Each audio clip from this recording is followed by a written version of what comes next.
factor as a parent myself. And I'm a pretty darn good nagger. And I thought one thing that we can do as parents to help ourselves and this parenting relationship is to come up with agreements. And I actually learned that from the guy Celebrate Palm has a presentation. And I think it just makes sense. So we ask seniors and parents to make agreements. When are you going to do these college applications? I won't have to wonder. So the same thing could happen for you about study a test you're going to study for, or practicing for your instrument, or working on your IA. Just tell me, when are you going to work on it? I don't have to bug you about it. I'll just know that's what you're going to work on. And this can happen and take place as we begin planning for colleges. I urge you to go visit schools. Don't wait till later, start doing it now. If you're driving, wherever you're driving, look and see, is there a college that you can stop by? It doesn't have to be of high interest to you or your son or daughter. It just has to be a college, because we begin to get a definition of what does this look like and what might this be like for me. I really encourage you to go on tours, and I really encourage you to go on 2 different tours so that the student gets a chance on their own to get a sense. And different tour guides have different personalities and show some different things. Okay, there's my little 10-second spot about that. Let's introduce our staff. I have a couple of folks missing this evening, but we'll tell you, we'll give you some backstory on that. Mr. Beal is, I try to do it by alpha so it's easy for you. Mr. Beal is the very beginning of the alphabet. Do you want to come here? A through B-U-R. All right, great. Mr. Rixey. B-U-S. Awesome. Then Ms. Oettinger left and had twins yesterday. So we said she didn't have to come tonight. I'm delighted to tell you that I have a gal who was a counselor at Longfellow Middle School for a number of years. Her name is Mrs. Lyanne Paulson, and she's our long-term sub for Ms. Oettinger, and we are delighted to have her because, as you know, we each have about 350 students on our caseload, and I personally was beginning to feel swamped by trying to figure out my job and hers. So I'm very happy to have her join us. Then next in the alphabet is Ms. Engel. HT to MARS. And then Ms. Philbroth. I have Mark through Pod. Then Mr. Peters. Well, Mr. Peters had a daughter, how old? Very recently. Yeah, a few weeks ago, and it's his birthday. So we said, why don't you go do something different than college night? This one time, this 1 year. And then we have Mr. Staten joined our staff this year. He has 9th and 10th graders in. And I have Alpha ST Uzi. And Ms. Close, who recently got married. We have had lots of happening stuff in our department. Has juniors and seniors, and in that same part of the alphabet that Mr. Staten just mentioned. So we're lucky, to have Mr. Humphreys really running our College and Career Center that's right there in the front lobby. We had a lot of competition for tonight. The orchestra is having a terrific concert, and I understand we're playing field hockey out back, and there's a choral boosters meeting going on. So we appreciate that you're spending a little bit of time with us. For those folks who couldn't, we were going to record it tonight, so it will be available.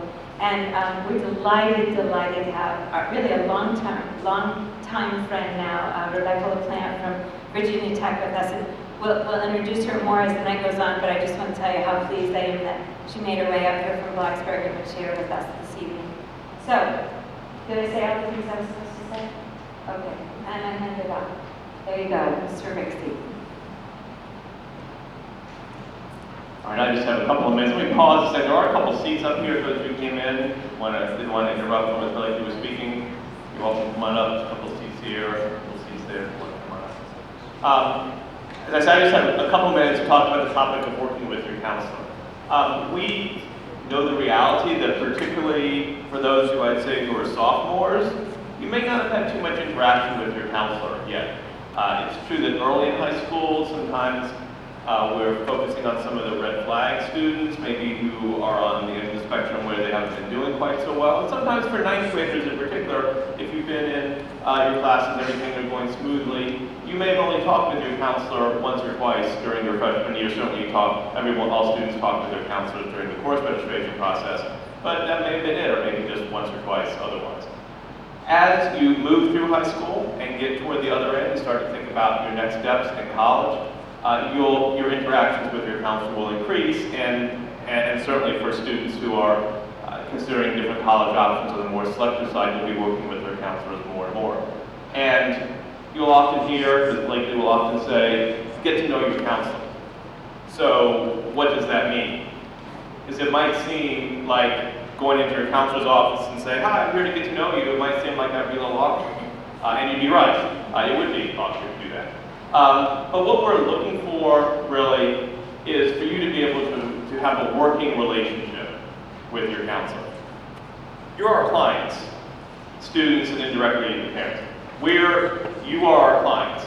The parents have paid tax money to Fairfax County to provide resources to give you students advice on these topics and get your money's worth. And the more that we get to know you, the better and more individualized advice we can give. The better we can do our jobs and be more helpful to you. If we get to junior and senior year and we don't really know you as individual people, then when you come to us, all we can do is give you generic advice instead of advice that's more tailored to what we know about you and your interests. Just as an example I happened to think of earlier, just this afternoon, a senior was in my office and she had some questions about filling out her applications, and she also asked me to read over her essay. She had a couple of drafts she was considering using, and she just wanted to get my input on what I thought. And she was a student I knew fairly well, and so I was actually able to, as I read through what she'd written, kind of say, yeah, this part of this essay, I think that captures a quality of you that's pretty important, and I really think that's definitely something you want to include and that you want to focus on. This other essay, I think that could have been written by any student. I don't really see you, especially in this particular essay. So I was, hopefully able to give her some advice that was helpful to her as an individual, but because I had enough interaction with her, that I felt like I had a good understanding of her strengths and weaknesses and interests. So how do you go about doing that? I'd say the main thing is to include your counselor in the mix of the people you're consulting as you have questions, as you go through the process. Because you're going to have questions. You're going to have questions about what IB classes should you take, maybe should you be a full IB diploma candidate, what are the course sequences in different subjects, what academy courses might you be interested in, how should you go about SAT and ACT testing, all sorts of questions you're going to have at different times in the process. Hopefully events like this will help answer some of those, but you're going to have questions just that come up from time to time. And your first inclination is to ask your friends what they've heard. Well, they may not give the best answer all the time. Okay? Use us in the process of getting those questions answered. Stop by our office during Learn. Sign up on our door. Make an appointment after school if it's something more. Shoot us an email. And through those smaller interactions building up over time, actually by the time we get to senior year, we'll remember the kinds of things you're interested in. Remember something that you mentioned in the course of the conversation. And when you come to ask those questions, we'll be able to say, well, from what I know about you, here's what I think might be best, again, as opposed to just advice that might apply to anyone. So that's my short comments on that. And up next is Mr. Humphries. Thank you, Jim. My name is Gardner Humphries, and I'm the College and Career Specialist here at Marshall. So, in the Fairfax County school system, every school has one of these College and Career Centers. And what I am is a general resource that serves the whole school and all of the different goals that the graduates and their families are shooting for after graduation. So I give, because most of our students are headed towards some type of college, I give mostly college help. But I also help students who are maybe looking at the military or trade or some other things. But the subject of tonight is four-year college and college. So I want you to be familiar with the kind of help that you can get from me. And like Ms. Percy said, you are our clients. We do exist to serve you. So I really do look forward to working with you. Although there's one of me, I do look forward to meeting with you individually. And what I would like to want to, if it serves your needs, is have a meeting and talk about your college ideas and your college plans. I function as kind of an extra resource. If you want to do some extra looking into, say, your college list and whether or not the colleges you're thinking about match the needs, different majors, colleges that specialize in different majors, different characteristics about the schools, or just coming up with some ideas. Or even, how do you develop, how do you know what you get an idea of study when you get to college. And then there's some other areas that I focus on too, and just give an extra helping hand and work with the counselors, one-on-one, passing along information on areas like, test prep. So I'm going to talk a little bit more detail about that, so you can be armed with some information as you go forward to sophomore and junior year. And also financial aid and scholarships. I definitely specialize in that and help students and families understand how college is paid for and how people go out and get scholarships. Another one is after school and summer jobs. And I should mention a couple events in those areas too. Backing up for a sec, financial aid and scholarships. We have our financial aid night here at Marshall on November 30th. And there we're going to have someone from the college side really go into all the details you ever want to know about how they figure out how much you should pay for college and how much money they are or aren't going to give you in assistance. And so that's a great event. It's Davidson College in particular is coming, but the kind of things they're sharing are true for colleges all around. And so that's going to be on November 30th in the evening. That will be in the auditorium. Also, every Friday during Learn, and this also applies to sophomores and juniors, you can come by and get some help looking for scholarships and building a scholarship list. You can start looking for scholarships this early. It's true there are more available for seniors, but there are some out there for 10th and 11th grades. I mentioned jobs right there, so I do help students find after-school jobs. One, jobs that maybe align with their experience. Every once in a while we get a law office call, a dental office or something like that. But of course, most of the jobs are retail jobs and what's available in this area. But I help students find those, the first job, the second job, the upgraded job. And on November 9th, we have a job fair that we're going to hold right in our lobby right here. We're about a dozen employers who want to hire up, some for the holidays and some just regular year-round, are hiring students of all ages for jobs that are open right now. Okay, and also, developing experience that is more than just a paid job. You want to look at things like internships and volunteering, and that's one of the big ways people answer that question of, what do I want to do when I graduate college? What do I want to study in college? What are some interests? And eventually when I get to be a senior, what are some experiences that are going to make me who I am on a college application? And so I do keep postings of volunteer opportunities and internships, summer and during the year. And also other types of summer academic and other opportunity programs in my room and also on my website that I'll show you in a bit. So a great way to stay informed about kind of ongoing news throughout the year, like new events and programs like the ones I mentioned, are both through our Facebook page, M-Statesman, and also our Twitter feed right there. You can see both on the homepage of the school, and there's a lot of college-related information going on there. So that's great if you just want to find out, Stanford just happened to be this year, scheduled a visit like 2 days before they were coming. So I just put it out there and give it to people, or someone will, announce they're hiring and want to come in real quick and do a session.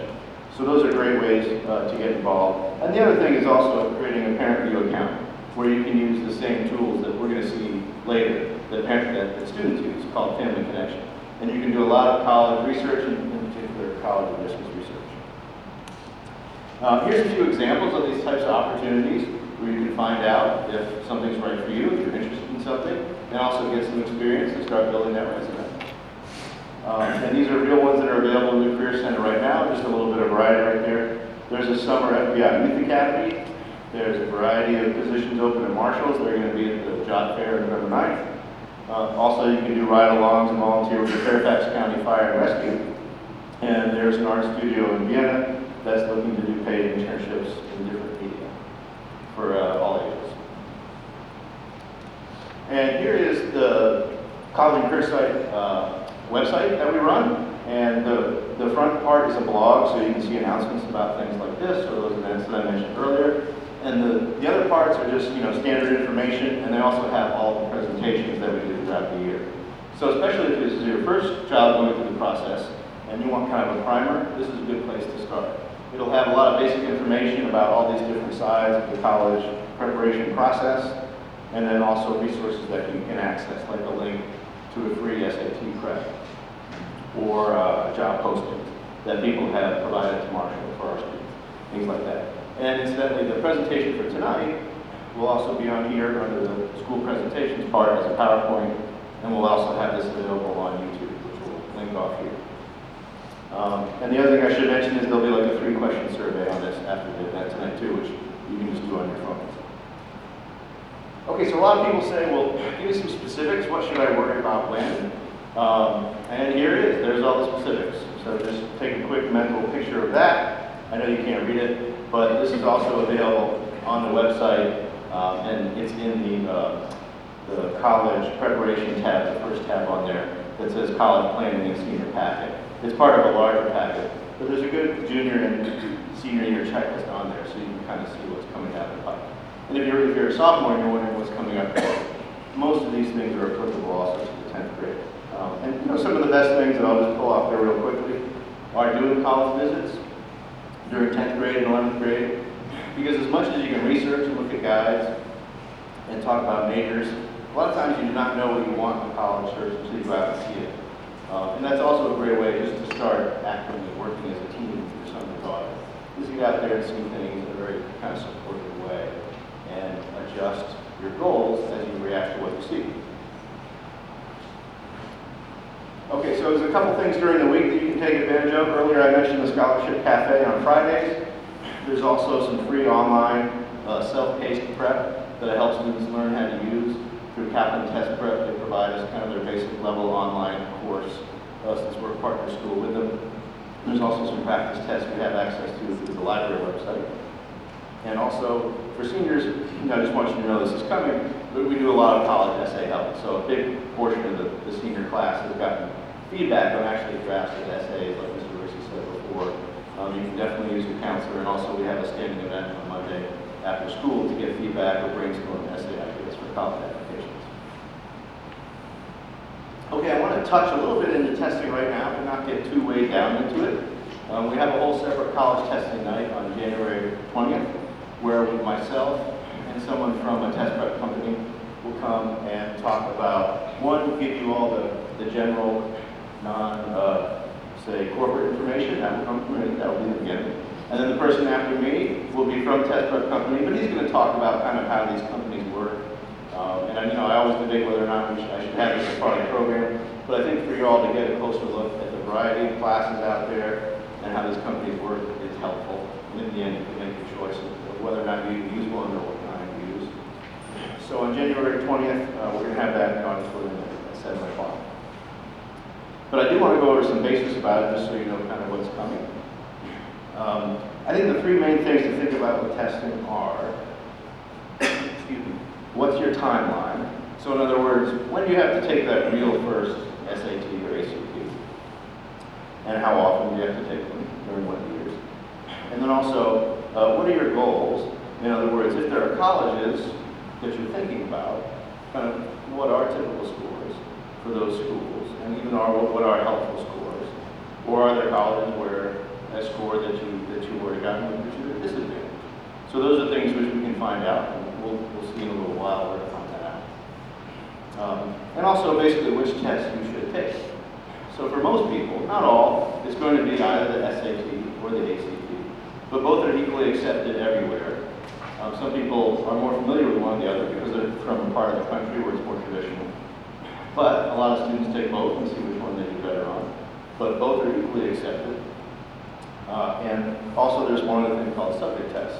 And those are hour-long subject-specific tests just in one area. Say like history, higher level math, regular math, foreign languages, sciences, things like that. And some colleges may require those. Not very many do, but some do. Like for example, UVA encourages you to take a couple of those. Okay, so I talked about ACT versus SAT. The practice one that we give here in school, that the whole county gives, is the SAT. We mentioned scores earlier, and I would ask kind of what is a good score, and the answer is, well, it all depends. What are you trying to do with it? Are you trying to get into an Ivy League school, or are you wondering if your score is kind of in the range for this school over here? Are you trying to get a certain merit scholarship? So it all kind of depends on the goals and the selectivity of your school, but also the importance that the college just places on tests. And so there's kind of a growing test optional movement, and a lot of schools either do that or just don't put a lot of emphasis on the test. Again, others do. So it's just up to us to figure out for your schools, the ones you're looking at, how important they are and what would help you. Okay, and there's this thing called the new SAT, and I think this is probably on the minds of more parents because we fear change and we are more knowledgeable about the old SAT. But this new SAT coming down the pike is forming itself really to look and resemble a lot more like the ACT. And just to give you kind of a quick rundown, we just took the first public practice SAT of the new type in October.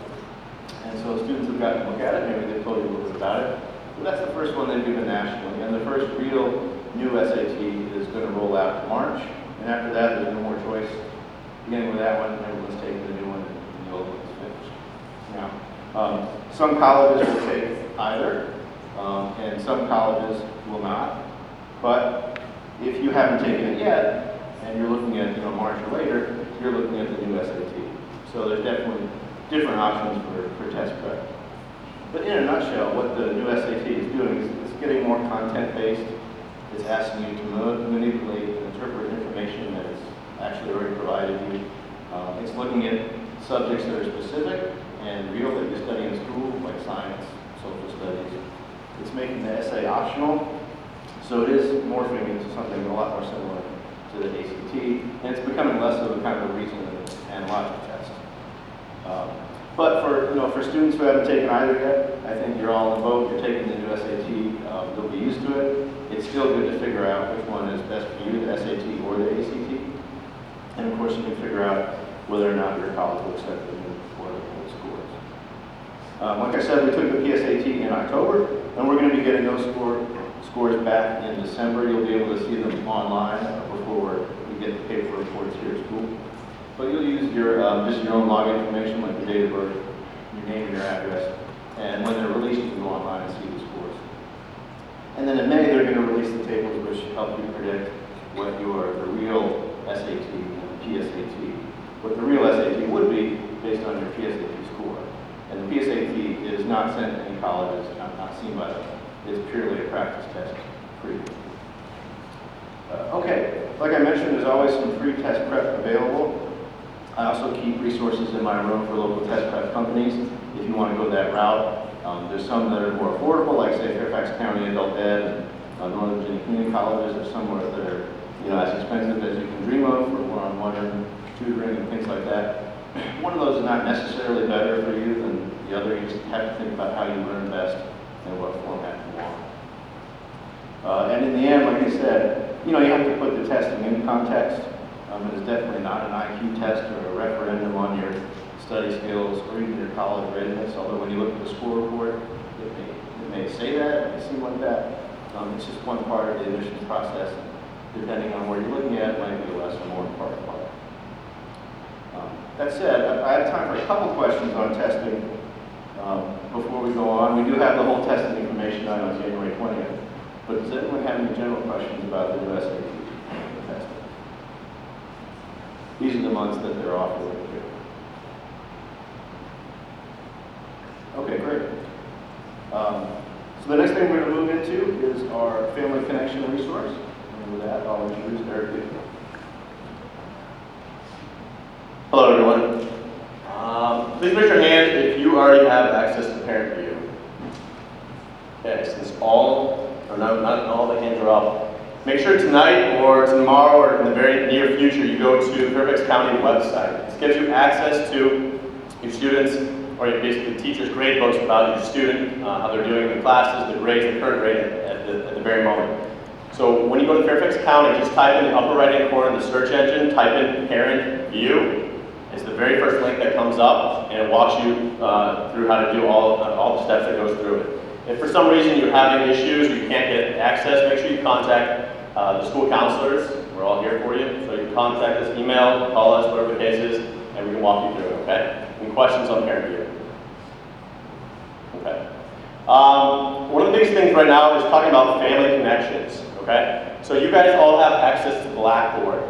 Your students have access to Blackboard obviously as well. On there is a link called Family Connections. Okay, it's like a little symbol that shows a person jumping on a screen kind of thing. Anyway, click on Family Connections, right? And it's a great tool that kind of walks you through everything in regards to careers, colleges, about you, all these different things. So, for example, one thing for Mr. Humphreys is talking about college visits. You go on the Family Connections and you can sign up for any of the college visits. Has anybody signed up for any college visits? I know this is primarily sophomores and juniors, but just kind of curious. No one? Okay. Has anybody gone on there and seen the actual college visits sign-ups? There's some tomorrow. I know. So anyway, if there's colleges that you're very interested in, even as a sophomore, even as a junior, you're welcome to come as long as you sign up, you print it out, right, and you can talk to your teacher ahead of time, and then you can go to the actual college visit and speak with the actual admissions individuals that come and actually look at the applications that you will be sending to these colleges, okay? So this is kind of what the basic page looks like. It's colleges, careers, boundary, mind planner. Okay. For example, my college. Let's say you don't have any idea. You have no idea about what any kind of colleges that you're interested in. Okay. You can click on there and let's say, oh, my parents went to this school and this school. If you click on there, you can read about all the information about those colleges. If you have absolutely no idea, down here in Supermatch College Search, you go on there and it kind of walks you through every single step of what's important to you. So, for example, I wanted to go to a four-year college that was close to home. That was decent weather, I wanted to go either D1 or D2. I was hoping to play sports, and even if I didn't get into, play sports, I wanted to go to a college that had a lot of sports-oriented background, basically. So I kind of narrowed it down, and then there's a million other things in there. You can talk about how much it is, the size of the school, anything you can think of, it's all in there. Okay? So that's a great starting point for this. Then basically, once you put those in, it talks about different colleges. Maybe it's just the majors that you're very focused on. Maybe you want to become pre-med, you want to study psychology, you want to study business, whatever the case is, it kind of walks you through all that kind of stuff. Then you can kind of look at all the colleges that come up, and you can read about them as well. Okay? Any questions about the college part? Right, and then over here it talks about the upcoming college visits like Mr. Humphreys was talking about earlier. On there is actually another link, so you can click on the actual, say if you're interested in being a Duke Dom, right, JMU, you can talk about what the average GPA is, you can talk about what the PSAT scores, primarily SATs, and combined scores with 1,600, that's the verbal and the math, okay? And then they can talk about whether you were entered in or not. So 3.88 for this person, unfortunately, was not because it had too low SAT scores. There could be a million other reasons for that. But there's also a link on there that it's called scattergrams, S-C-A-T-T-E-R grams, right? One word. You can click on that, and then it actually shows you the X and Y axis, a graph that shows you exactly if your GPA is 3.4, and you get on the SATs you get a 1,300 overall combined score. It'll show you exactly where you would line up compared to the previous year's applicants that applied to JMU, okay, that's from Marshall High School, and then even through the county itself, it'll show you a lot of information like that, okay? So any colleges on that as well? No, I was just talking about that. So the green squares talk about exactly who was admitted and who was not. The green is who was admitted, the X's was not. This is waitlisted. Actually, if this was bigger, you would see a little legend at the bottom telling you exactly what each symbol means. Okay? Now, for some reason, for example, I only applied to a few colleges, and one was University of Texas, but up in Virginia, not many people applied to University of Texas. So, for example, if it was at Marshall, it would be blank because they will not show a scattergram that has 5 or less students that apply. Okay? So if you, for some reason, you're like, you know what, my student really wants to apply to the University of Texas, you can talk to the counselors and we can find out exactly what the scattergrams would look like for you. Okay? Any questions on that? I'm going to give you a little bit more background about the family connections as well. So I'm going to go back too. So if you were to click on careers, actually. They, even as sophomores right now, there's a link on there that talks about scholarships. Mr. Humphreys has enormous amounts of information for scholarships that you can apply to right now. But if you want to do a quick cheat sheet and see exactly what's available, you can go on the scholarships, and I'm sure everybody's thinking about money somehow in regards to applying for college. You can go on there, see exactly, you can click on, let's say you're 10th grade, you can click on 10th grade, scholarships, and then there's a couple different other criteria that you can work with, and then it kind of goes through, and you can click on each link and just read about exactly each scholarship and what it's due, what the criteria is, anything like that. There's always a lot of money that's not given out, unfortunately, on these scholarships. So there's a lot of money that's unused. I don't know. I would play around with Family Connections. There's a lot of great things about it. Even a personality test, talking about if you go to careers and you go to cluster find, this can talk about if you're not sure exactly what kind of career you want to get into, it kind of helps you narrow it down a little bit, at least a little bit of feedback from them. So, anyway, any questions on Family Connections? You know how to get there? Through what website? Blackboard, thank you. All right. Sorry.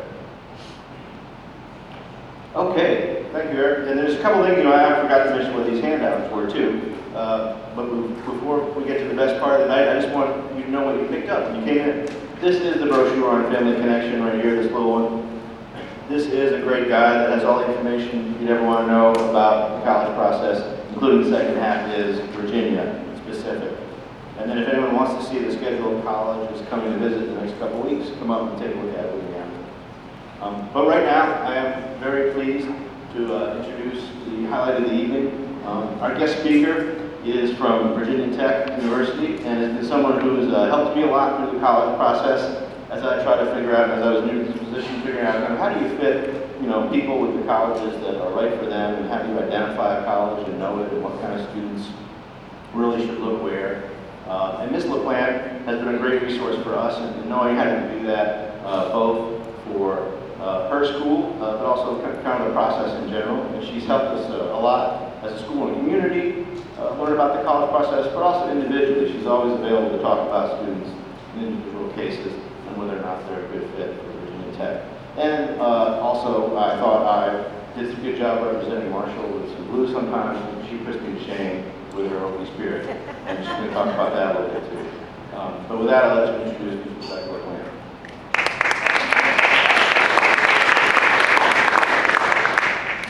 There's a lot of love tonight because I love all of your counselors in your school very much as well. So I have been working in college admissions for about 15 years now. I've worked at 2 public institutions in Virginia, and definitely in the last 8 years I've been with Virginia Tech. So I've been visiting your school for many years and working very closely with your counselors, and definitely enjoy being here and being able to be a resource, and we learn from one another. I'm very feel very fortunate that we're able to have these relationships where I can pick up the phone and call one of your counselors if I have a question about an application or a transcript, and vice versa. I hear from them and they hear from me, so we do a great job keeping those lines of communication open. So first of all, and clearly you've already got a lot of great information tonight, you have great resources here at Marshall, and you should consider yourself very lucky because, again, your counselors are on top of everything, and like I said, if they have a question or if I have a question, we're going to be able to communicate with one another. So definitely, first and foremost, you're in great hands. So definitely want to make sure that I point that out. I'm going to go ahead and mention to you that I'm a little cheesy, a little corny sometimes, so I'll throw in a few jokes. You don't have to laugh at all of them. It's totally fine. But one of the things that I will mention is I am a mom of young boys, so I read a lot of Dr. Seuss and lovely children's books these days. So I love quotes. I'm a little bit of a quote junkie too. So I found this one a couple years ago, and I've used it multiple times with talking about the college search process. Sometimes the questions are complicated and the answers are simple. Dr. Seuss. I think that's very, very good quote for this time of year, this time of the process for you all, because I do think that right now it probably seems a little overwhelming and a little complicated to many of you thinking about the college search process and everything else you have to do over the next couple of years, because there's a lot more to do than just your college applications, right? So definitely want to make sure that we sort of try to take it down a notch if we can, and hopefully when you leave you won't feel quite as stressed. My goal is to not stress you out more, but to let you know that there are nice people like me on the other side of the desk willing to help you in any way that I can as well. But hopefully May 1st, 2017, 2018 for some of you, the answers will seem simple. Hopefully at that point in the process, you will have done everything you needed to do, and it really will be much more simple making that decision on where you're going to spend the next 4 years of your life. So that's the first part that I just wanted to mention. And your counselors have already touched on this tonight. I just kind of want to quickly reiterate a few things for you. When you're thinking about the college search, we talk a lot in college admissions and on the counseling, high school counseling side about finding the best fit, the right fit for you. And that word is used quite a bit. Possibly we use it too much, sorry, but we frequently try to talk to students and families about there's not one college that's right for you. There are going to be lots of colleges that are probably right for you, where you would be very happy and very successful. Yes, I work at Virginia Tech, but I'm not so silly or closed-minded to think that there are not a lot of amazing schools out there for you. And I'm very well aware of that. And that's what we're here for, is to try to help you to know that you're going to find a lot of great matches, if you will. But at the end of the day, there's a lot of questions you need to ask yourself to determine where those best fits could be. So again, when you're thinking about self-assessment, and Mr. Bill touched on this quite a bit just a moment ago, but just thinking about what's important to you, what are you looking for? If the size of school is important to you, then you should be looking for that, and you've got great tools to get started with that. If you're thinking about, when you think about what's important to you, is it going to be about, again, that location, the geographic setting, suburban, urban, rural? I like to say college town in Blacksburg. I don't know if any of you visited Blacksburg, but there are some cows, a lot of green space, beautiful orange and marine trees right now, but definitely a college town setting, and it's different. It's different than Vienna. It's different than Falls Church and Fairfax. So you should definitely, again, and we'll talk about the college visit again in a few minutes, but there are reasons why you should get on those campuses, because you may not know what you like until you get there, until you step foot on those campuses. You may have been completely against an urban setting because of where you live, but then you visit a school that's in a different type of urban setting and you decide, this is great, this is perfect. So again, that's deciding now some of the things that might be important to you. Where do you want to be? Again, thinking about that geographic location. Is the distance from home, as Mr. Bill mentioned,